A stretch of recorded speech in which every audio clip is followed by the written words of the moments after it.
नमस्कार विद्यार्थी मित्र आणि मैत्रिणींनो, माझं नाव अनुज थोरात. तुमच्या सर्वांचं स्वागत आहे की परफेक्शन अकॅडमीमध्ये. जसे की आपण काल नॉन प्रॉफिट ऑर्गनायझेशन त्या बेसिसवर एमसीक्यूज घेतले, तर आजचा आपला टॉपिक आहे अकाउंटिंग फॉर पार्टनरशिप फर्म. तर सर्व रेडी आहात का? तर चला सुरुवात करू मग आपण. आजचा पहिला प्रश्न आहे आपला, partner salary is debited to. भागीदाराचा पगार कोणत्या खात्यात डेबिट केला जातो? Option number 1 trading account, 2 profit and loss account, 3 profit and loss appropriation account आणि 4 नन ऑफ दिस. याच्यापैकी करेक्ट आन्सर काय आहे? Profit and loss appropriation account. का आहे? कारण पार्टनर्सची सॅलरी, पार्टनरचं कमिशन, पार्टनरचं ब्रोकरेज, पार्टनरचं कमिशन ह्या सगळ्या गोष्टी काय आहेत? बिझनेससाठी एक्सपेन्सेस आहेत आणि नेट प्रॉफिट आल्यानंतर आपण त्याचं अप्रोप्रिएशन करतो, म्हणून ते प्रॉफिट अँड लॉस अप्रोप्रिएशनच्या डेबिट साइडला रेकॉर्ड केल्या जाईल. Okay, so next, current account of the partner should be open when capital are. भागीदारांची भांडवले स्थिर असतील तर कोणते खाते उघडावे लागते? Option number 1 fluctuating, 2 fixed, 3 working, 4 none of this. याच्यापैकी करेक्ट आन्सर आहे फिक्स्ड. फिक्स कॅपिटल आपण ओपन करतो. ठीक आहे का? त्याचे 2 प्रकार आहेत बघा. एक असतं फ्लक्च्युएटिंग कॅपिटल आणि दुसरं असतं फिक्स कॅपिटल. फ्लक्च्युएटिंग मध्ये काय होतं? तर फ्लक्च्युएटिंग मध्ये जे इनिशियल इन्व्हेस्टमेंट आहे प्रोप्रायटरची किंवा पार्टनरची, प्लस त्याच्यानंतर जे काही कमिशन आपण देतो, इंटरेस्ट ऑन ड्रॉइंग्स असेल, इंटरेस्ट ऑन कॅपिटल असेल, किंवा partner salary, partners commission, partner remuneration, brokerage, ह्या सगळ्या गोष्टी आपण कुठे रेकॉर्ड केल्या जातात? एकाच ठिकाणी. ओके, त्याला आपण फ्लक्च्युएटिंग म्हणतो. आणि जिथे याचं बायफर्गेशन आहे, फिक्स्ड कॅपिटल वेगळं आणि त्याचं करंट वेगळं, तर तिथे फिक्स कॅपिटल ही यूज केल्या जाते. ओके. 3 partnership may be. भागीदारी कोणत्या स्वरूपाची असू शकते? भागीदारी ही कोणत्या स्वरूपाची असू शकते? ती लिमिटेडही असू शकते, अनलिमिटेडही असू शकते आणि इच्छेवर पण अवलंबून असते. ओके, म्हणून याचं उत्तर आहे ऑल ऑफ दीज, 4th. ठीक आहे. त्यानंतर 4th, liability of partner is. भागीदाराची जबाबदारी कोणत्या प्रकारची असते? बघा, इथे प्रश्न क्रमांक 3 आणि 4 मध्ये डिफरन्स आहे.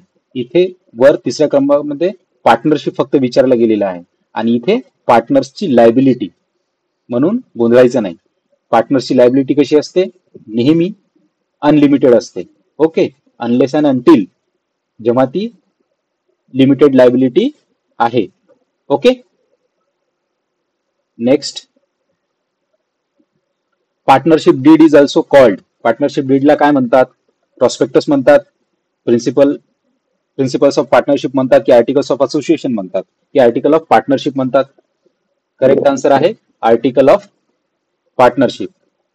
बाकी का नाही म्हणत? कारण हे जे आर्टिकल ऑफ असोसिएशन आहे, प्रॉस्पेक्टस आहे, या सर्व गोष्टी जॉईंट स्टॉक कंपनीसाठी लागू होतात. तर मग आर्टिकल मध्ये काय येतं?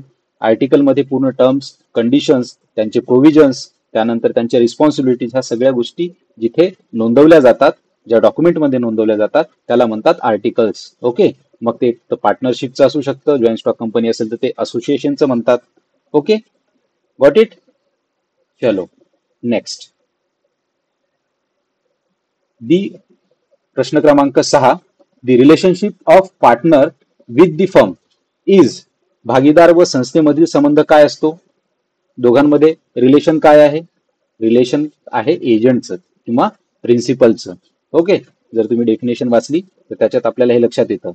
म्हणून दोघांचं रिलेशन ऍज अ एजंट असतं, म्हणूनच त्यांना आपण ब्रोकरेज देतो किंवा कमिशन देतो.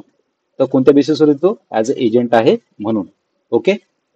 प्रश्न क्रमांक 7, making of partnership agreement is. भागीदारी करार तयार करणे हे काय आहे? बंधनकारक आहे की ऐच्छिक आहे? तर हे व्हॉल्युंटरी आहे. इंडियन पार्टनरशिप ऍक्ट 1932 च्या अंतर्गत काय सांगितलं गेलेलं आहे? की पार्टनरशिप अग्रीमेंट ही व्हॉल्युंटरी आहे, इच्छिक आहे, आणि ती कशी असू शकते? एक तर ओरल असू शकते किंवा रिटर्न असू शकते. ओके, बंधनकारक नाहीये. पण 2005 साली एक अमेंडमेंट आली, त्याच्यामध्ये महाराष्ट्र स्टेटसाठी ही कंपल्सरी झालेली आहे, बाकी ठिकाणी नाही. पण एक्झाम पॉइंट ऑफ व्ह्यू आपण त्याला व्हॉल्युंटरीज म्हणू. ओके, चलो नेक्स्ट. प्रश्न क्रमांक 8. In which year did the partnership act pass? भागीदारी अधिनियम कोणत्या वर्षी पारित झालेला आहे? 1932 साली. ओके, चलो नेक्स्ट. प्रश्न क्रमांक 9. Partnership agreement can be. भागीदारी करार कोणत्या स्वरूपाचा असू शकतो? एक तर ते ओरल किंवा रिटर्न. ओके, फक्त ओरल किंवा रिटर्न नसतो. नेक्स्ट प्रश्न क्रमांक 10. The interest of partners capital account is to be credited. भागीदाराच्या भांडवल खात्यावर दिले जाणारे व्याज कुठे जमा केले जाते? कुठे करतात? प्रॉफिट अँड लॉस मध्ये जाते की इंटरेस्ट अकाउंट मध्ये? पार्टनर्स कॅपिटल मध्ये. हे नेहमी पार्टनर्स कॅपिटल अकाउंट मध्ये केल्या जातं. ओके, कारण हे पार्टनरशी रिलेटेड आहे म्हणून, किंवा त्यांच्या कॅपिटलशी रिलेटेड आहे म्हणून. ओके, एक इफेक्ट त्याचा पार्टनर्स कॅपिटल अकाउंट मध्ये जातो आणि दुसरा अप्रोप्रिएशन मध्ये जातो. Okay, so next. प्रश्न क्रमांक 11. In the absence of any partnership agreement the profit or losses of the firm are divided. भागीदारी करार नसल्यास नफा किंवा तोटा कसा वाटला जातो? कसा वाटला जातो? तर तिथे अग्रीमेंट मध्ये किंवा त्या ऍक्ट मध्ये असं गृहीत धरलेलं आहे, जिथे पार्टनरशिप ऍक्ट सायलेंट आहे किंवा जिथे नमूद केलेलं नाहीये त्यांच्या प्रॉफिट आणि लॉसेस बद्दल, तिथे नेहमी प्रॉफिट किंवा लॉसेस इक्वली डिस्ट्रीब्यूट होतील, इक्वल रेशिओ मध्ये. ओके, तो प्रश्न आपलं उत्तर आहे बी, इन इक्वल रेशिओ. प्रश्न क्रमांक 12. In absence of a partnership agreement interest on partners loan is paid by firm at the rate of. करार नसल्यास भागीदारांच्या कर्जावर संस्थेद्वारे किती टक्के व्याज दिले जाते? तर 6%.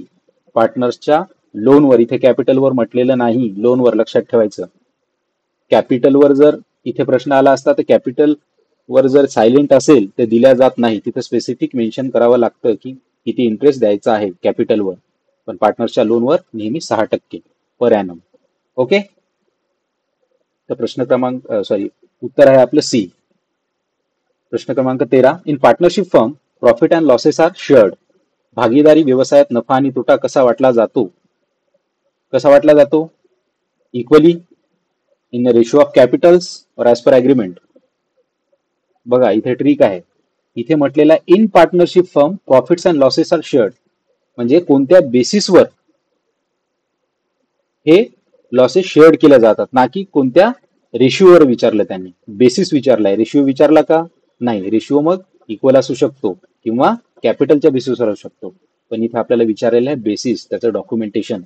तर हे आहे ऍज पर अग्रीमेंट, ते प्रॉफिट शेअर्ड केलं जातं. ओके, मग ते इक्वल रेशिओ असू शकतो किंवा कॅपिटलवर असू शकतो. ओके, चलो नेक्स्ट. प्रश्न क्रमांक 14. Which one of the following is not the features of partnership. जर तुम्ही डेफिनेशन वाचली तर तुमच्या लक्षात येईल. मराठीमध्ये काय म्हणते? खालीलपैकी कोणते भागीदारीचे वैशिष्ट्य नाही. डेफिनेशन काय आपल्या पार्टनरशिप फर्मची? When 2 or more persons come together and agreed to share the profit and losses as per the agreement, त्याला आपण पार्टनरशिप फर्म म्हणतो. तर मग इथे फीचर कोणतं नाही आहे? तर लिमिटेड लायबिलिटी. ओके, आणि पार्टनरशिप फर्मची लायबिलिटी कशी असते? नेहमी अनलिमिटेड. ओके, त्याच्यानंतर profit and loss appropriation account is prepared to. नफा व तोटा विनियोजन खाते का तयार केले जाते? याचं काम काय? कशासाठी? याचं इम्पॉर्टन्स काय? का तयार केलं जातं? तर जे काही नेट प्रॉफिट येतो प्रॉफिट अँड लॉस अकाउंट मधून, जे काही नेट प्रॉफिट येतो त्याचं अप्रोप्रिएशन किंवा त्याचं ॲलोकेशन किंवा डिस्ट्रीब्युशन हे करण्यासाठी profit and loss account prepare केलं जातं, अप्रोप्रिएशन अकाउंट. ओके, तर याच्यामधून आपल्याला काय मिळतं? त्याच्यामधून फाइंड आउट करतो आपण विजिबल प्रॉफिट. जसं तुम्ही फॉर एक्झाम्पल इबिटा वगैरे तुम्हाला माहित असेल, अर्निंग बिफोर टॅक्स, अमोटायझेशन, डेप्रिसिएशन, है ना. तर तीच कन्सेप्ट इथे लागू होते. आणि जे काही फायनल मिळतं प्रॉफिट आफ्टर टॅक्स, अमोटायझेशन किंवा इंटरेस्ट, तर त्याला आपण एक विजिबल प्रॉफिट म्हणतो. ओके, सो इथे पण तेच कन्सेप्ट लागू होतो. नेक्स्ट प्रश्न क्रमांक 16. In partnership firm the maximum number of partners can be. भागीदारी व्यवसायात कमाल किती भागीदार असू शकतात? हे पण इंडियन पार्टनरशिप ऍक्ट 1932 मध्ये मेन्शन केलेलं आहे. मिनिमम 2 असतात, मॅक्झिमम 50 असतात. ओके. आणि जर बँकिंग व्यवसाय असेल, बँकिंग व्यवहारात मॅक्झिमम असतात 10 आणि बाकी इतर व्यवसायात असतात 20. ओके, लक्षात ठेवायचं. त्यानंतर प्रश्न क्रमांक 17, which of the following is a appropriation of profit? खालीलपैकी कोणती नफ्याची विनियोजन बाब आहे? जर नेट प्रॉफिट आलं, नेट प्रॉफिट हे कोणत्या पद्धतीनं किंवा कोणत्या प्रकारे त्याचं अप्रोप्रिएशन केलं जातं हे आपल्याला फाइंड आउट करायचं. काय, इंटरेस्ट लोन आहे, सॅलरी आहे, रेंट आहे की इंटरेस्ट ऑन कॅपिटल आहे? आपलं करेक्ट आन्सर आहे interest on capital. Net profit आल्यानंतर आपण त्या नेट प्रॉफिटला रेंट, सॅलरी किंवा इंटरेस्ट ऑन लोन द्वारे अप्रोप्रिएशन करत नाही. त्याचं अप्रोप्रिएशन होतं इंटरेस्ट ऑन कॅपिटल. ओके, अशा स्वरूपात ते आपण त्याचं डिस्ट्रीब्युशन करतो. नेक्स्ट प्रश्न क्रमांक 18, when time of withdrawals are not mention, interest on drawings is charge.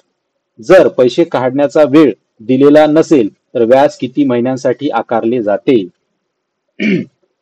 सांगा. हे पण कॉन्ट्रॅक्ट ऍक्ट मध्ये, आपल्या पार्टनरशिप ऍक्ट मध्ये हे पण नमूद केले गेलेले आहे. हे प्रोव्हिजन्स आहेत. प्रोव्हिजन्स काय काय आहेत एकदा रिव्हिजन म्हणून मी तुम्हाला सांगतो, लक्षात ठेवायचं. त्याचे प्रोव्हिजन, पहिलं, जेव्हा केव्हा इंटरेस्ट ऑन कॅपिटल आहे, जर त्याची डेट मेन्शन केली नसेल तर ऍव्हरेज ऑफ 6 मंथ आपण त्याचं काढतो.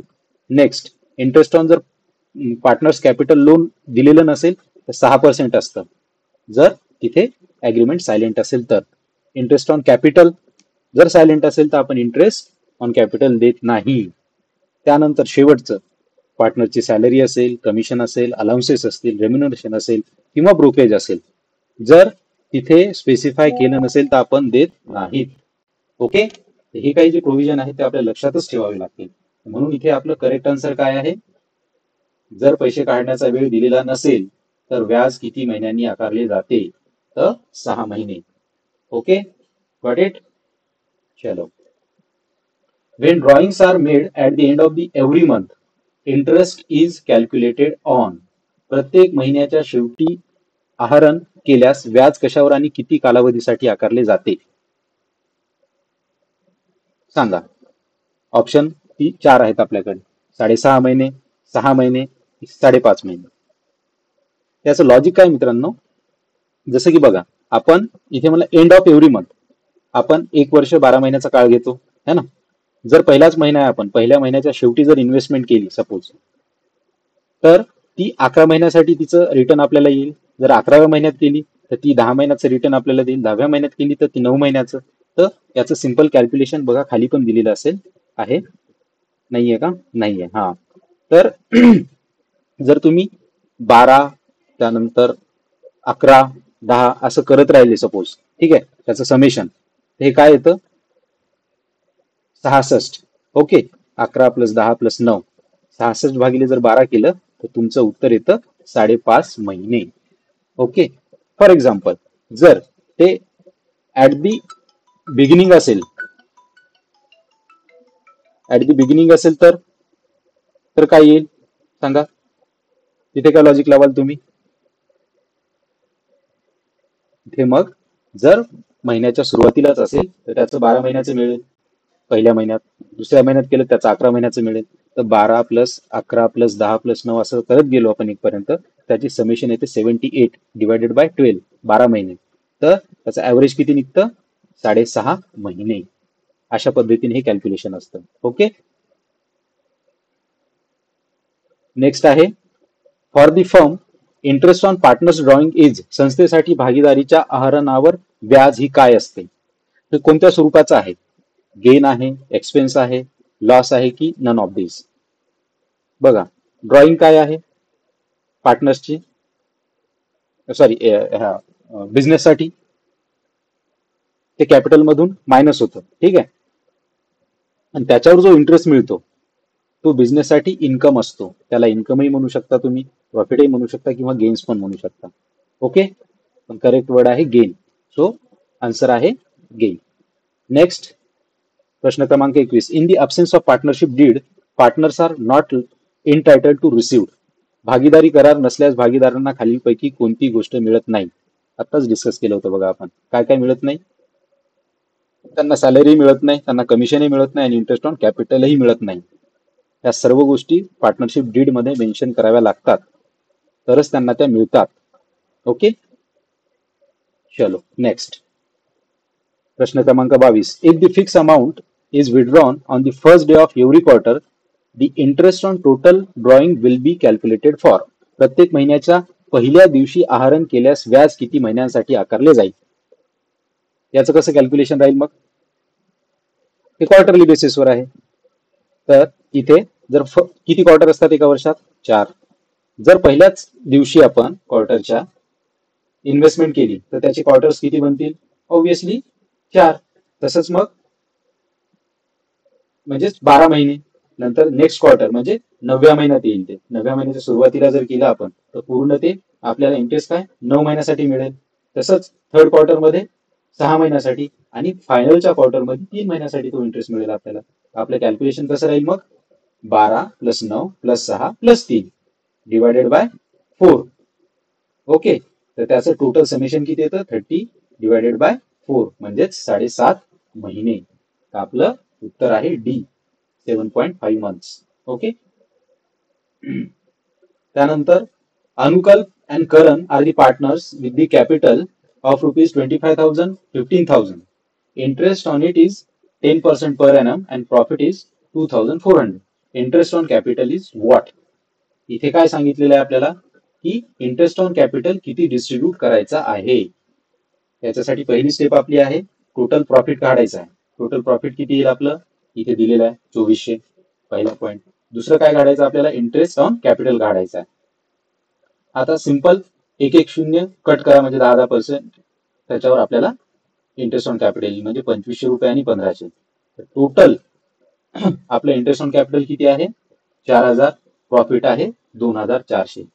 याचा अर्थ काय? आपल्याला द्यायचे आहेत 4000 पण आहेत आपल्याकडे 2400. ह्या केसमध्ये आपण डिस्ट्रीब्यूट किती करतील? फक्त ₹2400 डिस्ट्रीब्यूट करतील. पण हे डिस्ट्रीब्यूट कोणत्या बेसिसवर करतील?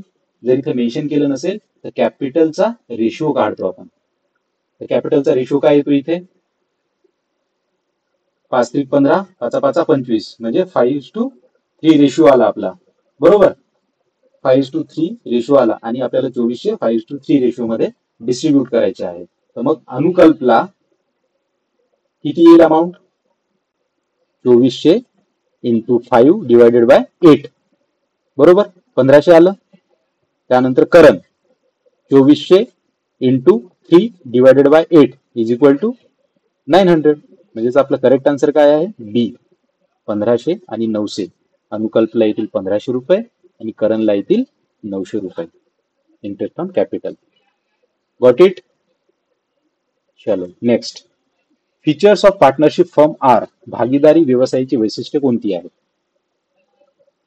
हे कुठून कळणार आपल्याला त्याचे वैशिष्ट्य? हे डेफिनेशन मधून कळतात. तर डेफिनेशन आपण अगोदर बघलेली आहे. डेफिनेशन काय सांगते? When 2 or more persons come together to carry the business, acting for all or any one of them acting for all, sharing the profit and losses in agreed ratio is a definition of partnership firm. तर इथे option number 1 आहे 2 or more persons. Correct आहे, हे feature आहे. Sharing profit and losses in agreed ratio agreed असतो, नसेल ते equally distribute करतात. ओके. Third, business carried by all or any one of them acting for all. एक जण कोणीतरी काम करतं किंवा सगळ्यांसाठी एक जण काम करतो. हे सगळे काय फीचर्स आहेत पार्टनरशिप फर्मचे? म्हणून आन्सर आहे D, all of above. Okay. So question number 25. What time would be taken into the consideration if equal monthly amount is drawn as drawings at the beginning of each month? जर प्रत्येक महिन्याच्या सुरुवातीस समप्रमाणात रक्कम काढली जात असेल तर सरासरी व्याजासाठी किती कालावधी विचारात घेतला जातो? किती घेतला जातो? पहिले आपण कॅल्क्युलेशन केलेलं आहे. इथे बिगिनिंग म्हटलेलं आहे. बरोबर. जर पहिल्याच महिन्यात टाकले तर 12 महिन्याचा त्याचा इंटरेस्ट मिळेल. दुसऱ्या महिन्यात टाकले तर पूर्ण 11 महिन्यासाठी मिळेल. तिसऱ्या महिन्यात टाकले तर 10. तर आपण काय करणार? 12 + 11 + 10 असं कॅल्क्युलेशन असतं. त्याचं समेशन किती येतं? 78. आणि किती महिन्यासाठी आहे? तर 12 महिन्यासाठी. म्हणून 78 divided by 12 is equal to 6.5 महिने. कळलं? चलो next. What balance does partners current account have? भागीदाराच्या चालू खात्याचा शिल्लक स्वरूप काय असतो? पार्टनर्सचं जे करंट अकाउंट असतं त्याचं बॅलन्स काय असतं? काय असतं? डेबिट बॅलन्स असतं की क्रेडिट बॅलन्स असतं की दोन्ही? हे दोन्ही असू शकतात, कारण पार्टनर्सच्या कॅपिटल अकाउंट मध्ये पूर्णच्या पूर्ण काय असतं? प्रॉफिटचं अलोकेशन असतं किंवा अप्रोप्रिएशन असतं. आणि त्या अप्रोप्रिएशन मध्ये काय काय येतं? पार्टनर्सची सॅलरी, पार्टनरचं कमिशन, पार्टनरचं ब्रोकरेज, त्यानंतर इंटरेस्ट ऑन काय म्हणतो कॅपिटल, इंटरेस्ट ऑन ड्रॉइंग्स, ह्या सगळ्या गोष्टी त्याच्यात इन्क्लूड असतात. तर जेव्हा जर लॉस झाला असेल ते डेबिट बॅलन्स असेल आणि प्रॉफिट असेल तर ते क्रेडिट बॅलन्स. म्हणजे दोन्ही केस पॉसिबल आहेत, प्रॉफिट होऊ शकतं किंवा लॉस होऊ शकतं. तर मग आपला आन्सर आहे C, debit balance as well as credit balance. Okay, next प्रश्न क्रमांक 27. A draws 1000 month per month on the last day. Interest rate is 5% per annum total interest. बघा, जे आपण पहिलेच सुरुवातीचं कॅल्क्युलेशन केलं ना त्याच बेसिसवर हा प्रश्न आहे. तर आपल्याला इथे टोटल इंटरेस्ट काढायचा आहे. हा कसा काढणार आपण? जर प्रत्येक महिन्याला 1000 काढलेला आहे आणि लास्ट डेला आहेत, म्हणजे टोटल 1000 इंटू 12 करावं लागेल, म्हणजे आपली अमाऊंट 12,000 आली. बरोबर, खाली फॉर्म्युला दिलेला आहे बघा, इथे 12,000 आली. त्यानंतर इथे लास्ट डे म्हटलेला आहे ना, तर लास्ट डे जर असेल तर किती येतात आपले? 5.5 महिने. बिगिनिंग असेल 6.5 महिने, जर मिड असेल 6 महिने. बरोबर, इथे लास्ट डे आहे म्हटलेलं 5.5 महिने. 5.5 महिने भागिले 12 आणि पर्सेंट किती आहे? 5. 5 डिवायडेड बाय 100. टोटल जर याचं कॅल्क्युलेशन केलं तर किती येतं? 275. म्हणून आपला आन्सर आहे बी. Got it? समजलं? चलो, नेक्स्ट आहे प्रश्न क्रमांक 28. In the absence of any agreement partners are entitle to. करार नसल्यास भागीदार काय देऊ शकतो? काय देऊ शकतो तो? Salary, profit, share in capital, ratio or commission or interest on loan advances. काय असू शकतं याच्यामध्ये? याच्यामध्ये काय असू शकतं सांगा?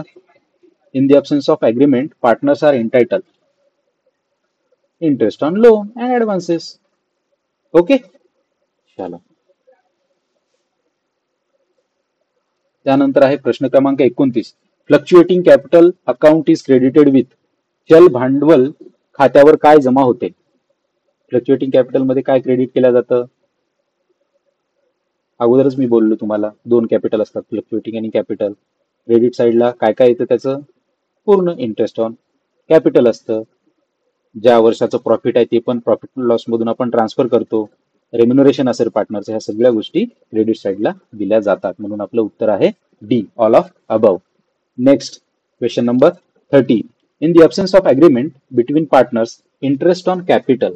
करार नसल्यास भांडवलावर व्याज किती टक्के दिले जाते? 6%, 9% की 8%? उत्तर आहे नन ऑफ दीज. जिथे पार्टनरशिप डीड सायलेंट आहे अशा ठिकाणी इंटरेस्ट ऑन कॅपिटल दिल्या जात नाही. स्पेसिफिक पार्टनरशिप डीड मध्ये, अग्रीमेंट मध्ये मेन्शन करावं लागतं. ओके, चलो.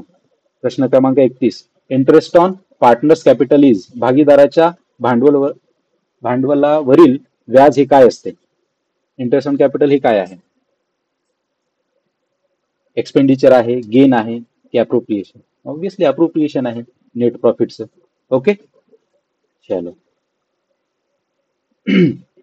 त्यानंतर प्रश्न क्रमांक 32. Interest on drawing at the rate 12% per ANM if 2000 withdrawn at the beginning of each month. गंभीरने प्रत्येक महिन्याच्या सुरुवातीस 2000 आहरण केल्यास 12% दराने व्याज किती होते? किती होते सांगा? पहिली गोष्ट, बिगिनिंग आहे म्हणजे 6.5 महिने आहेत. ओके, तर टोटल किती आहेत? 2000. 12 इंटू 2 करा, 24,000. 24,000 इंटू 12% इंटू 6.5 भागिले 12. त्याचं उत्तर किती येईल? मग खाली बघा इथे दिलेलं आहे 1560. आपलं करेक्ट आन्सर काय येईल? 1560 ए. ओके, चलो. प्रश्न क्रमांक 33. In the absence of partnership deed partners loan interest is. करार नसल्यास भागीदाराच्या कर्जावर किती व्याज दिले जाते? इथे लोन म्हटलेलं आहे, कॅपिटल नाही. लोनवर नेहमी 6%. हे प्रश्न रिपीट झाला. Okay, 6% is correct. B. 34 question. Interest on drawings of the partner is, भागीदाराच्या आहरणावरचे व्याज हे काय आहे? इंटरेस्ट ऑन ड्रॉइंग काय आहे? प्रॉफिट आहे बिझनेसचं, लॉस आहे की पार्टनरचा प्रॉफिट आहे, loss to bank? Obviously profit to business, कारण हे पैसे पार्टनरला दिलेले आहेत त्याच्यावर व्याज घेतोय आपण, म्हणजे बिझनेस, तर बिझनेससाठी हे प्रॉफिटच आहे किंवा गेन आहे किंवा इन्कम हे म्हणू शकतो आपण. ओके, तर उत्तर आहे आपलं बी. प्रश्न क्रमांक 35. Interest on drawing @12% per annum. Abhishek withdraw ₹2000 monthly. अभिषेकने प्रत्येक महिना 2000 आहरण केल्यास 12% दराने व्याज किती होते? किती होतं सांगा. आता इथे सायलेंट आहे स्टेटमेंट, ना इथे बिगिनिंग दिलेली आहे, ना मिड दिलेला आहे, ना एंड दिलेला आहे. ओके, तर म्हणून इथे जे ऑप्शन्स दिलेले आहेत ते आपल्याला व्हेरीफाय करावे लागतात. ठीक आहे, सिंपल. मग 12 इंटू 2 होणार, म्हणजे टोटल अमाऊंट किती येणार विड्रॉलची? 24,000 इंटू 12% आणि 6.5% 1560 होतात. तसंच इथे 1560 कुठे दिसत आहे का? नाही. मग दुसरा ऑप्शन काय आहे? आपल्याला 6 घ्यावं लागेल, मिड घ्यावं लागेल. जर मिड घेतलं तर 1440 आलं उत्तर आपलं, बरोबर. उत्तर आपलं आहे ए, 1440. जेव्हा तुम्ही एक्झाम मध्ये पण अशा पद्धतीचं जर स्टेटमेंट आलं आणि उत्तर द्यावायचं असेल तर तुम्हाला अशा पद्धतीने कॅल्क्युलेशन करावं लागतील, मल्टिपल, बिगिनिंग वालं, मिड वालं किंवा एंड वालं, आणि ज्याच्यात दी बेस्ट ऑप्शन असेल ते करेक्ट आन्सर असेल ते तुम्हाला द्यायचं आहे. ओके, चलो next. Question number 36. In absence of agreement profits and losses are shared. करार नसल्यास नफा व तोटा कसे वाटले जाते? इक्वली. बस, सिंपल. उत्तर आहे आपलं ए. तुम्ही जर अभ्यास अशा पद्धतीने केला ना किंवा थोडंसं जरी वाचलं अगोदर, तुम्हाला असे धनाधन प्रश्न उत्तर येतील. वाचायचीच गरज नाही, फक्त काही प्रोव्हिजन्स आहेत त्या वाचायच्या. जेव्हा एक्झामला पण तुम्ही जाल ना तेव्हा फक्त प्रोव्हिजन हलकेसे वाचले ना तुम्ही तरी तुम्हाला सर्व उत्तर येऊन जाते. सो प्रश्न क्रमांक 37. In absence of partnership agreement interest on loan is. करार नसल्यास भागीदाराच्या कर्जावर किती व्याज दिले जाते? परत हा रिपीट झालेला आहे, इथे आहे 6%.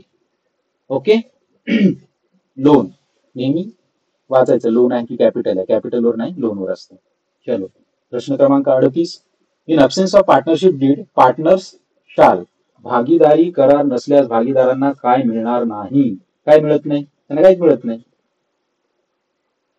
काय काय नाही मिळत? सॅलरी नाही मिळत किंवा बाकी कोणत्याही गोष्टी मिळत नाहीत. ओके, सो बी पेड सॅलरीज, पगार दिला जाईल का? नाही. नॉट बी पेड सॅलरीज, त्यानंतर be paid salaries to those who work, none of this. तर ऑप्शन आहे आपलं not be paid salaries. Okay, प्रश्न क्रमांक 39. Interest on partners capital is to be credited to. भागीदाराच्या भांडवलावरील व्याज कुठे जमा केले जाते? कुठे केलं जातं? प्रॉफिट अँड लॉस अकाउंटला की इंटरेस्ट अकाउंटला? पार्टनर्स कॅपिटल क्रेडिट म्हटलेलं आहे. क्रेडिट नेहमी पार्टनर्सच्या कॅपिटल अकाउंटला होतं आणि डेबिट कुठे होतं? मग अप्रोप्रिएशन अकाउंटला. ओके, चलो त्यानंतर question number 40. Under fix capital method interest on capital is credited to. स्थिर भांडवल पद्धतीनुसार भांडवलावरील व्याज कुठे जमा होते? दोन पद्धती आहेत, फ्लक्च्युएटिंग आणि फिक्स. इथे फिक्स्ड विचारलेला आहे, तो कुठे क्रेडिट होतं? कॅपिटल पार्टनर्सच्या करंट अकाउंटला. फिक्सला काय होतं? तर फक्त तिथे इनिशियल कॅपिटल प्लस इंट्रोड्यूस केलेलं जर असेल कॅपिटल ते, आणि थर्ड काही असेट्स जर दिले असतील पार्टनर्सनी तर ते येतात फक्त क्रेडिट साईडला फिक्स अकाउंटच्या, आणि बाकी सर्व काही हे कॅपिटलला, म्हणजे इंटरेस्ट ऑन कॅपिटल वगैरे हे क्रेडिट होतं पार्टनर्सच्या करंट अकाउंटला. ओके, चलो next. Question number 41. Which account are the open when the capital are fixed. जेव्हा भांडवल स्थिर असते तेव्हा कोणती खाती उघडली जातात? ऑब्व्हियसली कॅपिटल आणि करंट अकाउंट. ऑप्शन क्रमांक डी, ना की लायबिलिटी अकाउंट, ना की ओनली कॅपिटल अकाउंट, और ना की only current account, both capital and current account. ठीक आहे, त्यानंतर question number 42. Interest on partners drawing is debited to. भागीदाराच्या आहरणावरील व्याज कोणत्या खात्यात डेबिट केले जाते? Interest on capital partners drawings म्हटलेलं आहे. हे कुठं होतं मग? पार्टनरच्या कॅपिटल अकाउंटला होतं का डेबिट? प्रॉफिट अँड लॉस ड्रॉइंग्सला? हे नेहमी प्रॉफिट अँड लॉसच्या डेबिटला होतं. ओके, सांगा इथे बी दिलेले ऑप्शन, पण त्याचं खरं उत्तर काय आहे? तर ए आहे, पार्टनर्स कॅपिटल अकाउंट. का? कारण कारण काय? त्याच्यामुळे ड्रॉइंग्स आपलं तुमचं कॅपिटल काय होतं? कमी होतं. इंटरेस्टमुळे होतं आणि ड्रॉइंग्समुळे होतं. बरोबर? चलो ठीक आहे. आणि थोडा ट्रिकी क्वेश्चन आहे, याचं एक्सप्लेनेशन मी तुम्हाला नंतरही देतो. त्यानंतर कुठे गेला प्रश्न आपला? Question number 43. For the firm interest on partners drawing is, संस्थेसाठी भागीदाराच्या आहरणावरचे व्याज काय असते? काय असतं? Interest on partners drawings income आहे. बिझनेससाठी काय आहे? फर्मसाठी काय आहे? इन्कम आहे, किंवा गेन पण म्हणू शकतो आपण त्याला, आहे की नाही? ओके. आणि पार्टनरसाठी काय असू शकते? एक्सपेन्स असू शकतो, किंवा लॉस पण म्हणू शकतो त्याला. ओके, चलो. त्यानंतर 44. Interest payable on the capital of the partners is charge to, भागीदारांच्या भांडवलावरील व्याज कोणत्या खात्यावर टाकले जाते? इथे बघा, इंटरेस्ट पेएबल ऑन कॅपिटल म्हटलेलं आहे ऑफ पार्टनर्स इज चार्ज. कशाला चार्ज केलं जातं? कॅपिटलवर इंटरेस्ट हे प्रॉफिट अँड लॉस ऍप्रोप्रिएशन अकाउंटला. ओके, चलो next. 46. Question number. Current account is, चालू खाते हे कोणत्या प्रकारचे खाते आहे? करंट अकाउंट म्हणजेच पार्टनर्स कॅपिटल करंट अकाउंट हे आहे पर्सनल अकाउंट, कारण इथे ओनर आहे. ओके, ना की रिअल आहे, ना की नॉमिनल अकाउंट आहे. ते आहे personal account. Option number A is correct. त्यानंतर question number 47. The current account of the partner shows, current account काय दर्शवते? भागीदाराचे चालू खाते कोणत्या स्वरूपाची शिल्लक दाखवते? हे परत रिपीट झालेलं आहे बघा क्वेश्चन. काय दाखवते? एक तर कॅपिटल मध्ये जर प्रॉफिट अँड लॉस अकाउंट मधून आपण प्रॉफिट आणि लॉस इकडे ट्रान्सफर करतो ऍप्रोप्रिएशनला किंवा करंट अकाउंटला, बरोबर? तेव्हा ते प्रॉफिट लॉस असते. जेव्हा लॉस असेल तेव्हा डेबिट बॅलन्स असेल, जेव्हा प्रॉफिट असेल तेव्हा क्रेडिट बॅलन्स असू शकेल. इथे बोथ आहे. ओके, चलो. Question number 48. Interest on partners capital is calculated on, भागीदाराच्या भांडवलावरील व्याज कशावरून गणले जाते? कशावरून? हे त्याच्या नेहमी इनिशियल जे कॅपिटल इन्व्हेस्टेड असतं पार्टनर्सचं, त्या बेसिसवर आपण इंटरेस्ट ऑन कॅपिटल कॅल्क्युलेट करतो. म्हणजेच कॅपिटल इन दी बिगिनिंग, ना की ऍव्हरेज घेतो, ना की कॅपिटल ऍट दी एंड घेतो आपण. ओके, चलो. Question number 49. Preparation of partnership deed is, भागीदारी लेख तयार करणे हे काय असतं? बंधनकारक आहे का? ऐच्छिक आहे? तर हे व्हॅल्युंटरी आहे. पार्टनरशिप ऍक्ट त्याच्यामध्ये तिथं कुठंच तसं दिलेलं नाही आहे हे कंपल्सरी आहे म्हणून. हे व्हॉलंटरी आहे. पार्टनरशिप डीड ही बनवू शकता किंवा बनवू शकत नाही. पण जर तुम्हाला काही कायद्या स्वरूपाचं काही करायचं असेल किंवा कोर्टला धाड द्यायची असेल, तेव्हा तुम्हाला डॉक्युमेंट लागेल, तेव्हा आपल्याला त्याची गरज असते. ओके, म्हणून हे जर बनवलं असेल तर खूपच चांगलं, पण हे व्हॅल्युंटरी आहे, कंपल्सरी नाही, as per the partnership act 1932. Okay, next question number 50. Interest on partners capital is, भागीदाराच्या भांडवलावरील व्याज हे काय असते? काय आहे? एक्सपेंडिचर आहे, गेन आहे, की अप्रोप्रिएशन आहे? इथे इंटरेस्ट ऑन पार्टनर्स कॅपिटल एवढंच बोललेलं आहे. ते फर्मसाठी की पार्टनरसाठी असा वर्ड इथे यूज केलेला नाही. सिंपल आहे, इंटरेस्ट ऑन पार्टनर्स कॅपिटल हे आहे अप्रोप्रिएशन. आणि हे अप्रोप्रिएशन कशाचं आहे? तर नेट प्रॉफिटचं असतं. ओके, आपलं उत्तर आहे बी, अन अप्रोप्रिएशन. त्यानंतर question number 51. Interest on advance given to the firm, संस्थेला दिलेल्या आगाऊ रकमेवरचे व्याज हे काय मानले जाते? अन अप्रोप्रिएशन, गेन, चार्ज, और नन ऑफ दिस. इथे बघा काय विचारलं, interest on advance given to firm. फर्मला जर ऍडव्हान्सवर इंटरेस्ट दिला तर ते काय आहे? तर हे चार्ज आहे. चार्ज कशावर आहे? प्रॉफिटवर आहे. जसं मी तुम्हाला अगोदर बोललो, इबिटा सर्व आपण इंटरेस्ट, टॅक्स, डेप्रिशिएशन, अमोर्टायझेशन जेव्हा नेट प्रॉफिट मधून मायनस करतो, त्याच्यानंतर जे काही उरतं इंटरेस्ट ऑन ऍडव्हान्स म्हणजे का आपण हे पार्टनरला देतो, तर हे प्रॉफिटचं चार्ज आहे किंवा प्रॉफिटच्या बेसिसवरच दिल्या जातं. तर option number C is correct. Okay. Question number 52. Profit and loss appropriation account is prepared to. नफा व तोटा विनियोजन खाते तयार करण्याचा हेतू काय आहे? का करतो आपण ते? कशासाठी करतो? काय इम्पॉर्टन्स आहे? नाही केलं तर काय प्रॉब्लेम आहे? हे करतो अप्रोप्रिएशन साठी, प्रॉफिटच्या, आणि ते विजिबिलिटीसाठी, की आपल्याला ऍक्च्युअल प्रॉफिट आहे की ते सगळे खर्च आपण मायनस जेव्हा करू तेव्हा. हे क्वेश्चन परत रिपीट झालेलं आहे. Okay. So next question number 53. Partners current account is open when capital is maintain under. भागीदारांची चालू खाती कधी उघडली जातात? जेव्हा ते फिक्स बेसिसवर आहेत. फ्लक्च्युएटिंग मध्ये करतो का आपण करंट अकाउंट? नाही, एकच असतं, फक्त पार्टनर्स कॅपिटल अकाउंट. ओके. चलो, option B is correct. Question number 54. Rani and Mohan are partners. Interest on capital is due, but profit is insufficient. How will be the profit will divided? बघा, एक आपण problem solve केला होता याच्या अगोदर, त्याच बेसिसवर हा क्वेश्चन आहे. काय म्हणणं आहे? राणी व मोहन यांना भांडवलावर व्याज मिळायचे आहे, पण नफा अपुरा आहे, तर तो कसा वाटला जाईल? हे कॅपिटलच्या रेशिओवर डिपेंड आहे. त्यांचा जो कॅपिटलचा रेशिओ येईल त्या बेसिसवर आपण ते प्रॉफिट डिस्ट्रीब्यूट करतील. ओके. पण कधी?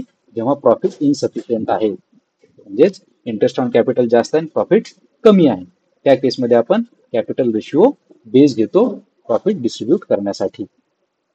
ओके. चलो, next question number 55. Which of the following is recorded in profit and appropriation account? खालीलपैकी कोणती बाब नफा व तोटा विनियोजन खात्यात दाखवली जाते? काय काय येतं सांगा. इंटरेस्ट ऑन लोन येतं का? नाही. रेंट पेड टू पार्टनर्स येते का?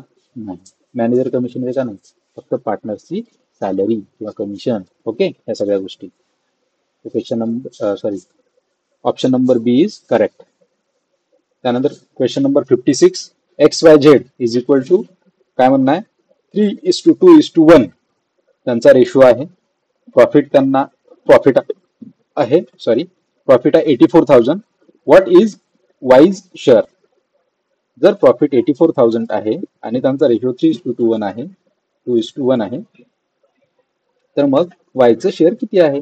काय करणार? सिंपल, तुम्ही तर टोटल इथे किती होते शेअर यांचं रेशिओचं? 3:2:1 म्हणजे 3 आणि 3 6. ओके. 84,000 भागिले 6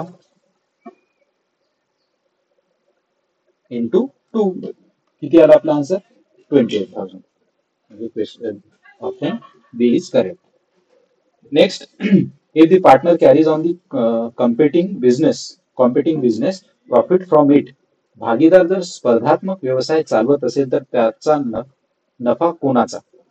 बघा, इथं दिलेलं आहे कॉम्पिटिंग बिझनेस. कॉम्पिटिंग बिझनेसचा अर्थ असा असतो, फॉर एक्झाम्पल एबीसी लिमिटेड नावाची कंपनी आहे, तिथे मी पार्टनर आहे, आणि परत एक माझी दुसरी कंपनी मी ओपन केली जिथे मी एक आणखी पार्टनर आहे. अशा दोन गोष्टी असू शकतात, पण आता लिगली ते अवॉइड केलेलं आहे किंवा त्याला लिगल एक्झिस्टन्स नाहीये, पण अगोदर ह्या गोष्टी व्हायच्या. याला म्हणतात कॉम्पिटिंग बिझनेस. जर एका गोष्टीतून मला प्रॉफिट मिळालं कोणत्याही फर्मचं, तर ते कुणाला अटॅच आहे, फर्मला की पार्टनरला, हा प्रश्न आहे. तर भागीदार जर स्पर्धात्मक व्यवसाय चालवत असेल तर त्याचा नफा कोणाचा असतो?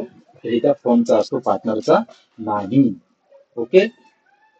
So option B is correct. त्यानंतर question number 58. Which item is not recorded in profit loss appropriation account? खालीलपैकी कोणती बाब नफा व तोटा विनियोजन खात्यात दाखवली जात नाही? तर managers commission. Interest on capital पण येतं, इंटरेस्ट ऑन ड्रॉइंग पण येतं, पार्टनरची सॅलरी पण येते, पण मॅनेजरचं कमिशन येत नाही. मॅनेजरचं कमिशन कुठे जाईल? ते प्रॉफिट अँड लॉस मध्ये येईल. ओके. चलो, त्यानंतर question number 59. Ajay and Vijay share profit equally. A draws 4,000 per month at the end of the month for 6 months at the rate 5% per annum. What is the interest? आपल्याला इथं काय काढायचं आहे? Interest काढायचा आहे.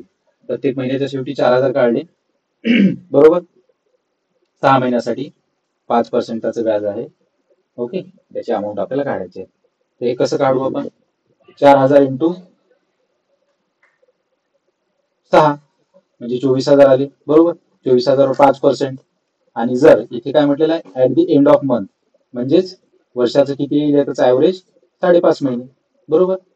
5.5 महिने भागिले 10, सॉरी 12, आणि 5 भागिले 100 इंटू 24,000. उत्तर किती आहे आपलं? 660 रुपये. तर इथे ऑप्शन इथे नाहीच आहे. दुसरा ऑप्शन काय आहे आपल्याकडे? जवळच्या याच्यापेक्षा 550. ओके, म्हणून इथे चुकीचंच आहे उत्तर तसं, पण जवळचं ऑप्शन इथे 550 आहे, म्हणून आपलं ऑप्शन आहे डी. ओके, त्यानंतर question number 60. Which section of partnership act defines partnership? भागीदारीची व्याख्या भागीदारी कायद्याच्या कोणत्या कलमानुसार दिली आहे? आता त्यासाठी तुम्हाला थोडासा ऍक्ट वाचावंच लागेल, काही गोष्टी लक्षात ठेवाव्याच लागेल.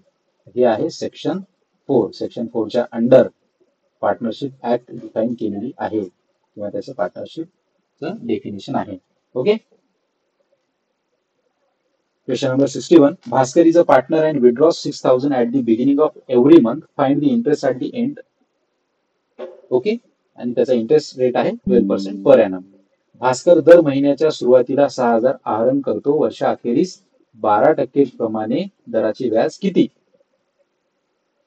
त्याचं कसं उत्तर येईल मग? 6,000 ओके इंटू 12, त्यानंतर 12% आलं, आणि 6.5 महिने. याचं जर कॅल्क्युलेशन केलं आपण तर आन्सर किती आहे? 3,900. तर आपलं उत्तर आहे ए. Okay, option A. त्यानंतर question number 62. Which account are open when capitals are fixed? परत हे क्वेश्चन रिपीट झालेलं आहे बघा. जर फिक्स्ड अकाउंट असेल तर कोणतं अकाउंट ओपन करावं लागतं? 2, एक कॅपिटल आणि एक करंट अकाउंट. ओके, चलो next question number 63. Partnership agreement is called? भागीदारी करारास काय म्हणतात? हे पण रिपीट झालेलं आहे क्वेश्चन. काय म्हणतात पार्टनरशिप अग्रीमेंटला? आर्टिकल ऑफ असोसिएशन म्हणतात का? नाही. प्रॉस्पेक्टस नाही. पार्टनरशिप प्रिन्सिपल म्हणतात का? प्रिन्सिपल ऑफ पार्टनरशिप नाही. Partnership deed. Option number D. त्यानंतर question number 64. Partner is firms. भागीदार हा संस्थेचा काय असतो? काय असतो तो? एक तो ओनर असतो किंवा एजंट असतो. ओनर असल्यामुळे त्याला प्रॉफिट मिळतं, एजंट असल्यामुळे त्याला कमिशन मिळतं. हो की नाही? इथे option number C is right. फक्त तो एजंट नाही, फक्त तो सर्वंट नाही, किंवा फक्त तो ओनर नाही. तो ओनर आणि एजंट आहे. Question number 65. Equal profit ratio of 3 partners is? 3 भागीदारांमधील समान नफा वाटप प्रमाण काय असतो? काय असते बघा इथे ऑप्शन 1:2, 1:3, 1:6. इथे काही रिलेशन आहे का? इथे रेशिओ आहे का? कशाचं प्रपोर्शन आहे का? बिलकुलच नाही.